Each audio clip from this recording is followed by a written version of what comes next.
ඉතින් ඔයාලට කොහොමද මේ තියෙන්නේ අපේ පුංචි ගෙවත්ත අපේ පන්නි පිටියේ දැනට ඉන්න ගෙදර තමයි මේ ගෙවත්ත අපි හදාගත්තේ. ඉතින් මමයි හස්බන්ඩ්යි තමයි මේ ගෙවත්ත හැදුවේ. මේකට මාස 3-4ක් ගියා.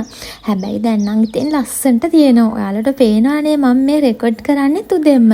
මේ වීඩියෝ එක ගන්නකොට සමනල්ලි ගොඩාරියක් ඇවිල්ලා හිටියා. ඉතින් අපේ පුංචි ගෙවත්තේ එළවලු තියෙනවා, පළතුරු තියෙනවා, ඒ වගේම තමයි මල් පැලක් තියෙනවා. මේ ඔක්කොම කලවමේ තමයි හදලා තියෙන්නේ.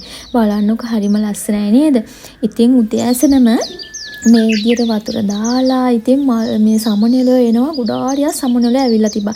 මේ වගේ ඇත්තටම මේ ඔළුවටත් මාර්ගෙන මනසට මාර නිදහසක් ලැබෙනවා මේ වගේ දේවල් උදෙන්ම ඇත්තටම මේ වගේ ලස්සන ගෙවත්තක් දකිද්දි. ඉතින් ඔයාලට පුළුවන් මේ වගේ පුංචි ගෙවත්තක් හදාගන්න වියදමක් යන්නෙත් නැහැ.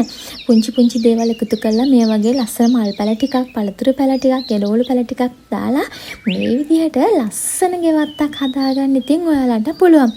ටිකක් මහන්සි වෙන්න තමයි ඉතින් තියෙන්නේ. අපි දෙන්නත් ඉතින් බිස්නස් වැඩ කරන නිසා අපි දෙන්නත් වීකෙන්ඩ් එකේ තමයි මේ වගේ වැඩවලට කාලය යොදවන්නේ. නැත්තම් ගොඩාක් වෙලාවට හවස 7-8න් පස්සේ තමයි අපි මේ මල් පැල වලට සාත්තු කරන දේවල් කරන්නේ. ඉතින් මේ බලන්නකෝ දැන් පළතුරු වල ගෙඩි හැදිලා මේ ලස්සන මල් ගස් මේවා නම් අපි ගෙනාවේ පොල්වත්ත පළතවාණෙන්. ඉතින් මෙතන තියෙන අපේ මල්බෙරි ගස්වල මේ බලන්න මල්බෙරි හැදිලා ලස්සනේ බෑ ඉදිලා නේද? ඉතින් හරියම ලස්සනයි.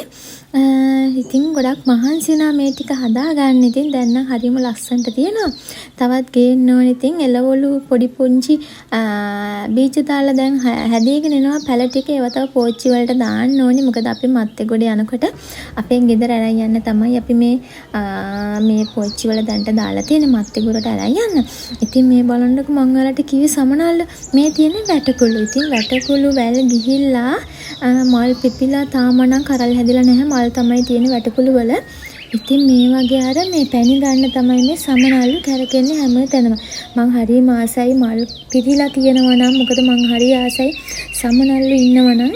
ඉතින් ඊට පස්සේ එන්නකො බලන්න ඔය නම් මං වෙන දවසක් ගත්ත වීඩියෝ එකක් මේකට ඇඩ් කරේ. මේ තියෙන අපේ හස්බන්ඩ් මේ එළවලු මල් පළතුරු පැලවලට එළවලු පැලවලට සාත්තු කරන විදිහ. ඒ දවසේ යාට පොඩ්ඩක් වැඩ තියෙන දවසක්. නමුත් එයායි ෆ්‍රී වෙලාවක තමයි මං එයායි වැඩවලට උදව් කරේ. ඉතින් මං එක වීඩියෝ එක කරගත්තා. මේ තියෙන අපේ චූටි කිනිපික් බබාලා. පේනවනේ එයාලට හවස තින්න පොඩ්ඩක් ෆ්‍රී වෙලාවේ ඇවිදින චූටි පාක් එකක් වගේ එකක් හැදුවා. අපේ 5 දෙනෙක් ඉන්නවා ගිනිපික් බබාලා. ඉතින් එයාලට සෙල්ලම් කරන්න පුළුවන් හවසට. මොකද එයාලා එළියට දාන්නට පස්සේ අපි ළඟම ඉන්න ඕනේ. මොකද පූසෝ එහෙම එන්න පුළුවන්. එයාලා වල්ලන්න. ඒ කියන්නේ ගේට්ටුව දාලා නිසා බල්ලොන්ට නම් එන්න බෑ. නමුත් පූසෝ එහෙම එනවනේ තාප්ප උඩින්. ඒක නිසා ළඟම ඉන්න ඕනේ. ඉතින් එයාලා එළියේ ඉන්නවනම්.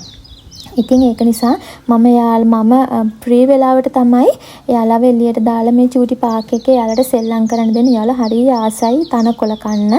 මේ හරියම සන්තෝෂෙන් තමයි ඉන්නේ. මොකද මම එයාලට වැඩිපුරම දෙන්නේ කංකුම් එහෙමනේ. කංකුම් මුකුණු වෙනනානේ. ඉතින් තනකොළ කන්න හරිම ආසයි. මොකද එයාලගේ කෑම තමයි තනකොළ. ඉතින් අපිට නිතරම තනකොළ හොයන්න බැහැනේ. ඒක නිසා මම එයාලව එළියට දානවා. මේ බලන්නකො සුද්දි. හරියම ලස්සනයි අපේ සුද්දියා මේ. එයාලා හරිය සතුටින් ඉන්නේ. දැන් මෙහෙම කළා මෙයාලා හොයාපව් ගෙදරට ගේ ඇතුළට ගෙනියන්නත් බැහැනේ. මෙයාලා එහෙට මෙහෙට දුවනවා. ඒ හරි ආසාවෙන් තමයි ඉතින් මේ ඉන්නේ. ඉතින් අපේ මනසට පුදුම විදිහට මනස සැහැල්ලු වෙනවා. නැත්තම් අපේ මයින්ඩ් එක හැදෙනවා මේ විදිහට. මේ ලස්සන දර්ශනයක් නේද? උදෑසන හවස මෙහෙම දකින්න පුළුවන් නම් ඇත්තටම ඔළුවට උනත් කොච්චර අපි දෙන්නම බිස්නස් වැඩ කරලා අපි දෙන්නගේ ඔළුවක් අර ටිකක් මහන්සි වෙලා රිලැක්ස් කරගන්න වගේ හොඳයි මේ විදිහට පුංචි ගෙවත්තක් හදාගත්තාම. ඉතින් පුංචි දේවල් ඉතින් අපිට කඩෙන්ම ගේන්න ඕනේ නෑ නේද?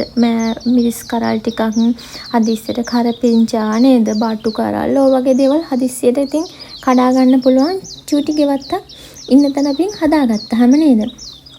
ඉතින් මේ විදිහට තමයි ඉතින් අපේ පුංචි ගෙවත්ත දැන්ට තියෙන චූටි අපේ හුරතලුත් එක්ක මේ චූටි බබාලා 5 දෙනෙක් එක්ක ඉතින් අපි දෙන්න තමයි දැන්ට මේ පන්නි පිටියේ ඉන්න ගෙදර අපි ඉන්නේ. අපි දැන්ට මත්තේගොඩ අපේ ගේ හදාගෙන යනවා. ඉතින් ඒ ගියාට පස්සේ අපි ලස්සන පාක් එකක් එන පුංචි ලස්සන ගෙවත්තක් හදන්න තමයි අපේ ප්ලෑන් එක තියෙන්නේ. බලමු ඉස්සරහට කොහොමද කියලා මම මේ වීඩියෝත් ඔයාලට ගේන්නම්. ඉතින් මේකත් ලස්සනයි නේද? බලන්නකෝ. මම කොහොමත් ආසයි අපි ඉන්න තැන හරි ලස්සනට තියාගන්න. ඒක මම පුංචි කාලේ ඉඳන්ම තියෙන දෙයක්. හරි පිරිසිදුවට ලස්සනට මට තියෙන්න ඕනේ. හරියට සුරංගනා ලෝකයක් වගේ මම හරි ආසයි එහෙම. පුංචි සත්තු ඉන්නවා. ඉතින් සමනල්ලු පියාඹනවා. හරි ලස්සනයිනේ ගෙවත් එක එහෙම තියෙනකොට නේද?